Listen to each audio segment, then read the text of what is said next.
एक नास्तिक व्यक्ति था और उस नास्तिक व्यक्ति ने ये प्रण कर लिया था कि भगवान कुछ नहीं होता है और सब ये झूठी बातें हैं, सब फालतू। बहुत सारी बातें हम भी कह जाते हैं किसी किसी के लिए, वैसा कुछ। और वो एक मेडिकल स्टोर का मालिक होता था वो व्यक्ति। वर्षा काल था, बहुत अच्छा समय चल रहा था, शाम का समय था, उसकी खूब ग्राहकी होती थी और वो बड़ी श्रद्धा से अपने यहाँ आने वाले मरीजों के रिश्तेदारों को बहुत गंभीरता से दवाएं उपलब्ध कराता था। कभी चूक नहीं करता था, कभी जल्दी नहीं करता था। पर यह वर्षा काल में संध्या का समय हो गया था, वह अपने कुछ मित्रों के साथ पत्ते खेलने बैठ गया और पत्ते खेलने की तल्लीनता के बीच एक छोटा सा बालक उसके पास आया और उससे अपनी वृद्ध माँ के लिए, बीमार माँ के लिए दवा का पर्चा उसके हाथ में पकड़ाया। बालक इतना छोटा था कि वह पढ़ नहीं सकता था कि इस पर्चे में क्या लिखा है, यही वो दवा है या नहीं है। और वह मेडिकल स्टोर का मालिक थोड़ी लापरवाही बरतते हुए एक शीशी उठा के उसे दे देता है। पर जा पर कृपा राम की होई, ता पर कृपा करे सब कोई। भगवान की असीम कृपा से वह जो दवा उसने दी, बच्चा पूरी श्रद्धा से लेकर चल पड़ा घर की ओर। तेज वर्षा होने लगी। जब वर्षा तेज होने लगी, घर जाने का समय हुआ, तो वैसे ही उस दुकानदार को ध्यान आया कि हे प्रभु, मेरे द्वारा उस दवा की जगह उससे मिलते जुलता ये चूहे मारने की दवा दे दी गई है। और उस घटना ने उस दुकानदार को हिला दिया अंदर तक कि किस प्रकार से उसके हाथ से एक अनायास महापाप होने जा रहा है। और जब ऐसा उसने सोचा तो पहली बार उसने अपनी दुकान के कोने में रखा भगवान महाकाल का चित्र देखा, जो उसके पिता ने दुकान खुलते समय बड़ी मुश्किल से रखवा दिया था कि तू माने या न मान, हम तो मानते हैं कि भगवान कृपा करते हैं, भगवान हैं, भगवान ही सब कुछ करते हैं। उसे तत्काल उस विपरीत परिस्थिति में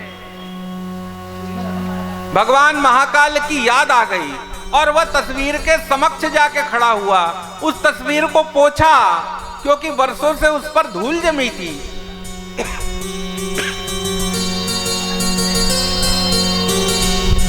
और मन ही मन कहने लगा कि भगवान यदि तू है और तू कृपा करता है, लोग कहते हैं, मैं तो नहीं मानता हूं, लोग कहते हैं कि तू कृपा करता है, तू कृपा निधान है, तू सबके संकट हरने का सामर्थ्य रखता है, तू ही सब कुछ है, तू ही करता है। लोग कहते हैं, मैं नहीं मानता हूं, पर यदि कुछ ऐसा है, तेरे अंदर ऐसा कोई सामर्थ्य है, तो उस मां की रक्षा कर दे।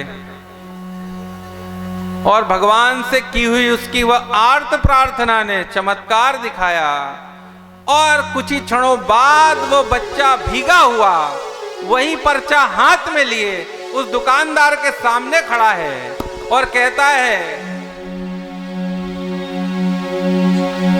कि मेरे हाथ से एक ठोकर लगने से वो दवा की शीशी टूट गई है और क्या आप दूसरी दवा की शीशी दे सकते हैं? बस ये सुनना था कि उसकी अश्रुधार बह गई, उसके रोंगटे खड़े हो गए। उसे पता ही नहीं चला कि कब भगवान ने उस पर कृपा कर दी और वो बच्चा उसके सामने आकर खड़ा हो गया। और सामने खड़े होते ही उसने कहा, हाँ बेटा, कोई चिंता नहीं, तू दूसरी दवा की शीशी ले जा। अब तो उसने भगवान के गुणगान गाना शुरू कर दिए और उसे समझ ही ना आए। बच्चा कहे, मेरे पास पैसे नहीं है दूसरी दवा की शीशी के, बोला मुझे पैसे की जरूरत नहीं है, और बार बार भगवान महाकाल को धन्यवाद देते हुए उसके रोंगटे खड़े हो गए कि हे प्रभु, तेरी अपमान सुनमा सती से बर्दाश्त नहीं हुआ, दौड़ी दौड़ी भोले बाबा के पास गई। हे महादेव, आपने सुना मेरे पिता यज्ञ कर रहे हैं, आपको क्यों नहीं बुलाया? आप तो उनके दामाद हो, आपको क्यों नहीं बुलाया?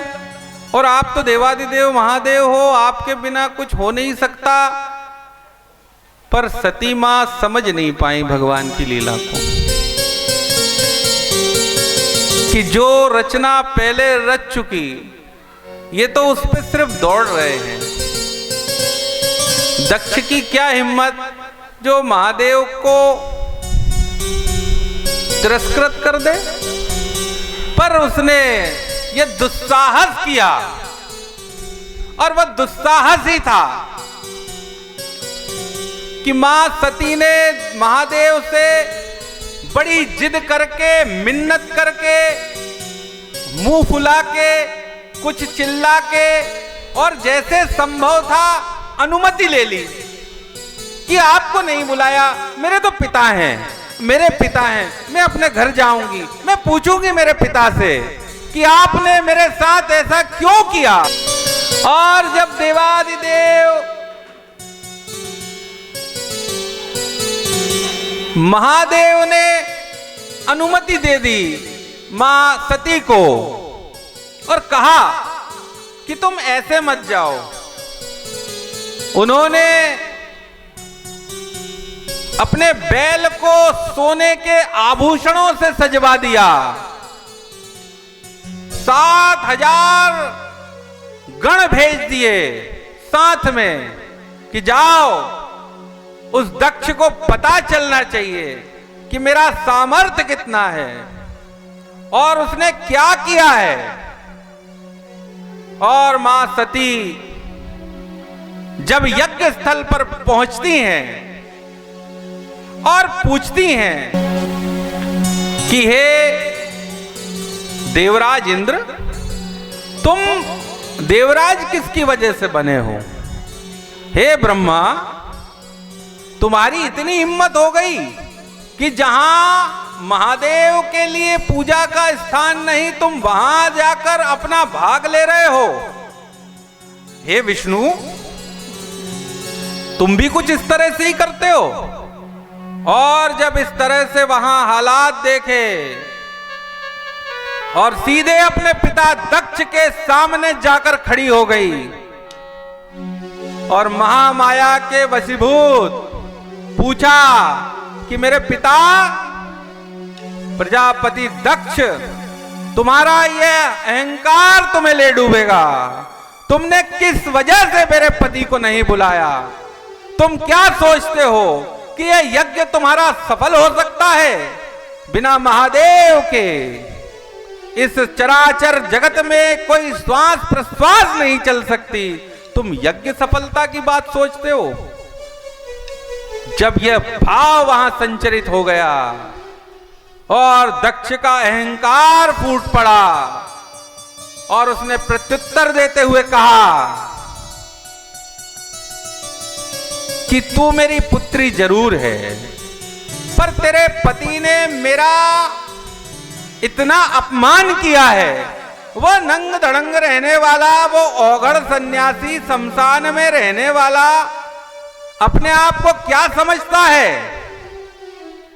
मैं प्रजापति दक्ष हूं, मेरे सम्मान को ठेस पहुंचाने वाला ऐसा सोचता है कि यदि मैं उसे नहीं बुलाऊंगा तो मेरा यज्ञ नहीं होगा।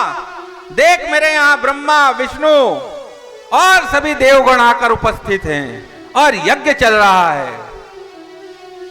हजारों होता लगे हुए हैं, ऋत्विज लगे हुए हैं, ज्ञानी जन लगे हैं, गुणीजन लगे हैं, आहुति दी जा रही है, यज्ञ की ज्वालाएं धधक रही हैं। और जैसे ही देवी सती ने भगवान शिव का अपमान सुना, वैसे ही योग अग्नि के द्वारा उन्होंने अपने शरीर को भस्म कर लिया और वहीं निष्णांत होकर गिर गई। जब यह समाचार दक्ष के महल में फैला, हाहाकार मच गया, चारों ओर अंधकार सा छाने लगा। कुछ गणों ने तो वहीं युद्ध शुरू कर दिया, कुछ युद्ध से लड़ने लगे और कुछ गण दौड़कर भगवान शिव के पास पहुंच गए।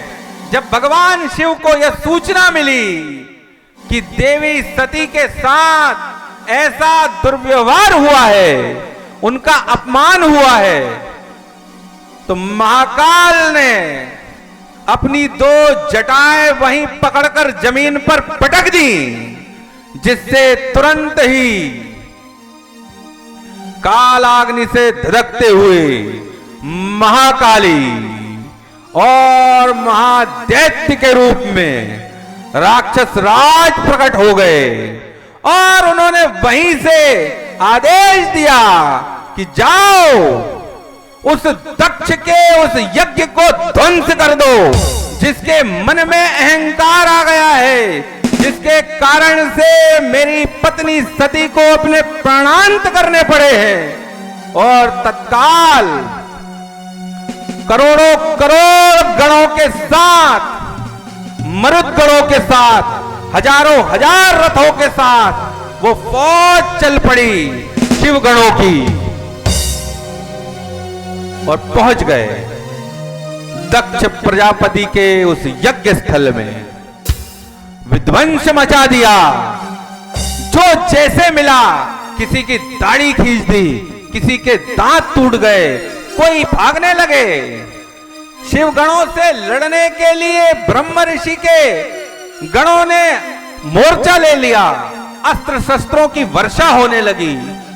चहुओर से जब इस प्रकार से वातावरण बन गया, देवताओं ने अभ्यर्थना करना शुरू की, भगवान शिव के पास पहुंचे, भगवान को समझाया, मनाया, निवेदन किया। प्रभु का तांडव स्वरूप वहां पर फैल गया, चौओर दर्शन के लिए भीड़ हो गई।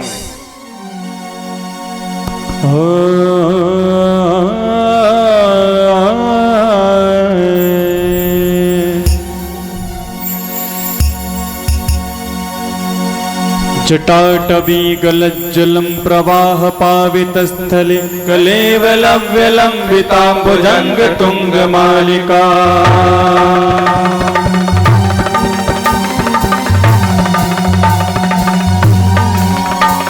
डमक डमक डमक निनाद नंदनन वर्मयं चकार चंड तांडव तनोतु ना शिवा शिवा जटाकटाह संभ्रमं ब्रह्मन्निर्भरी विलोल वीचि वल्लरी विराजमान मूर्धनि धगत धगत धगत ध्वजल लाल पट्ट पावके किशोर चंद्रशेखरे रति प्रतीक्षणं मम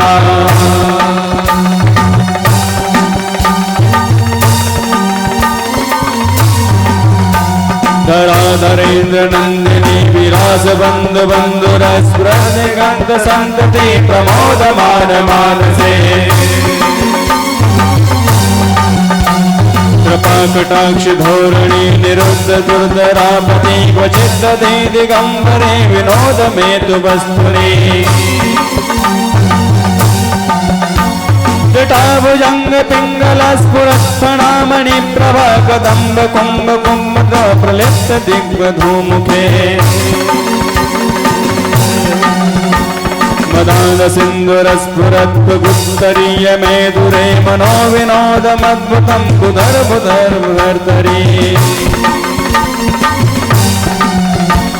सहस्रलोचन प्रभत्ति शेषलेख शेखरं प्रसून धूलि धोरणी विदुस्सराग्निं प्रणमो प्रजंगराजमालया निबद्ध जाट जूट कार्तिके चिराय जायता चकोर बंधुशेखरा कलाट चत्वरज्वल धनंजय स्फुलिंगवानि पीत पंचशायकं नमन्निलिम्बनायता सुधामयूखलेखया विराजमान शेखरं महाकपालि सम्पदे शिरोजटालमस्तु नः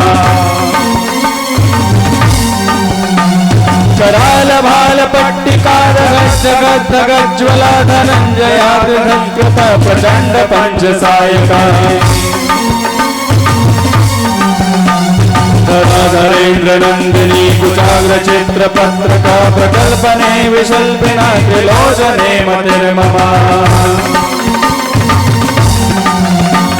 नवीन वेग मंडली निरुद्ध दुर्द स्फुरत् महो निशीति नीतिना प्रबंध बंध कंधरा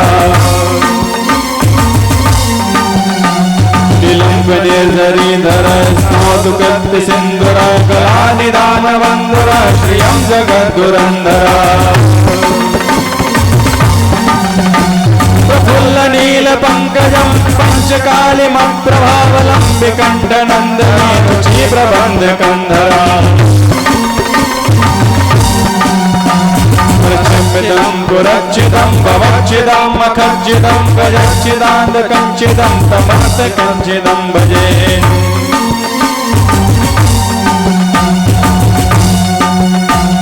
अखर्व सर्व मंगला कलादकंब मंजरी रस प्रवाह माधुरी विजम्रणाम दूरतम् क्रांतकं पुरांतकं भवांतकं मकांतकं गजांतकांतकांतकं समंतकांतकं भजे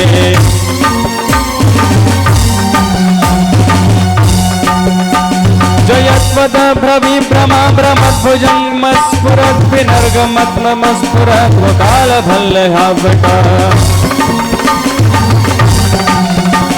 दिमद्दमद्दिमद्दद्वादनन्दमन्दतुङ्गमङ्गलं ध्वनिचक्रं प्रवर्तित प्रचण्ड ताण्डवं शिवा चित्रलल्पयो भुजङ्गमौक्तिकस्य जोगरिष्ठरत्नलोष्टयो सुहृति पक्षयो प्रणारविन्द चक्षुषो प्रजामही महेन्द्रयो समप्रवद्दिका कदा सदा शिवं भजाम्यहम् कदालिम्ब निर्झरी निकुंज कोटरे वसं विमुक्त दुर्मति सदा शिरस्थ मंजली वहन विमोवक्त लोल मक्त लोचनो ललाम भाल लग्न का शिवेति मंत्र मुच्चर कदांध सोखि भाव्यमम् विलंबनाथ नागरी कदंब मौलि मल्लिका निगंब निर्भराक्षरा मुष्मिका मनोहरा तनो मनो विनोदनी महर्षणा पराश्रिया परं प्रबंध किंच शांचया प्रचंड वाडवानलं प्रशाभ गुरुचारिणी महाष्टकंद कामिनी न जो होता जल्पना विमुक्त वामलोचना विवाह काली कध्वनि शिवेत्री मंत्र भूषणा जगज्जयाय जायतम् पूजावसान संयेत सवक्त्र गीतं यहाँ शंभु पूजनम् मिदं प्रठन्ति प्रदोषे तस्यं स्थिरां रथगञ्जेन्द्रं तुरङ्गयुक्तां लक्ष्मी सदैव सुमुखी प्रददाति शम्भो प्रददाति शम्भो भोलेनाथ की जय। चौर हाहाकार था। महाकाली ने अपने रौद्र रूप से हजारों हाथों से रक्तपात कर दिया। वीरभद्र चौओर अपने अट्टहास करते हुए, कालिमा बिखेरते हुए हाहाकार मचा दिया। देवताओं को पटक पटक कर मार रहा है। देवगणों का हालात बिगाड़ रखे। इस प्रकार से जब भगवान विष्णु ने बीच में पड़कर उपदेश किया कि दक्ष तुमने गलत किया है, तुम्हें क्षमा मांगनी होगी। तुम्हारे द्वारा यह जो कर्म हुआ है इससे तुम्हें कौन बचाएगा? सिर्फ देवाधिदेव महादेव ही तुम्हें बचा सकते हैं, उन्हीं से प्रार्थना करनी होगी। और जैसे ही महादेव तब तक वहां पहुंच गए, अपनी जटाएं बिखेरे हुए, हाथ में त्रिशूल घूम रहा है, और जैसे उन्होंने देखा वीरभद्र को स्नेह भरी नजर से कि वीरभद्र तुमने तो पूरा नाश ही कर दिया इनका, और आदेश का पालन करते हुए वीरभद्र ने दक्ष प्रजापति का सिर धड़ से अलग कर दिया और उसी यज्ञ मंडप के धधकते ज्वाला में उसे डाल दिया। अचेत शरीर वहीं गिर पड़ा। चहुओर शांति, एक मौत का सन्नाटा फैल गया। वैसा सन्नाटा जहां कोई कुछ समझ ना पा रहा हो। साए साए करती हुई ध्वजाएं उड़ रही हैं, और ऐसे में भगवान की अभ्यर्थना की जाती है। सभी देवता क्षमा मांगते हैं, और जब प्रार्थना होती है तो महादेव वैसे ही बहुत जल्दी पिघलने वाले हैं। उन्होंने कृपा दृष्टि की और वीरभद्र को इशारा किया, महाकाली को समझाया कि रुक जाओ, रुक जाओ, तुमने तो बहुत ज्यादा विनाश कर दिया, इनको समझ ही नहीं आ रहा कि क्या हो गया, तुम रुक जाओ। और पूछा कि उस दक्ष का क्या हाल किया है वो तो सुना दो। जब दक्ष के बारे में पूछा तो बताया कि उसका सिर उस यज्ञ अग्नि में भस्म हो चुका। अब जब सभी देवताओं ने दक्ष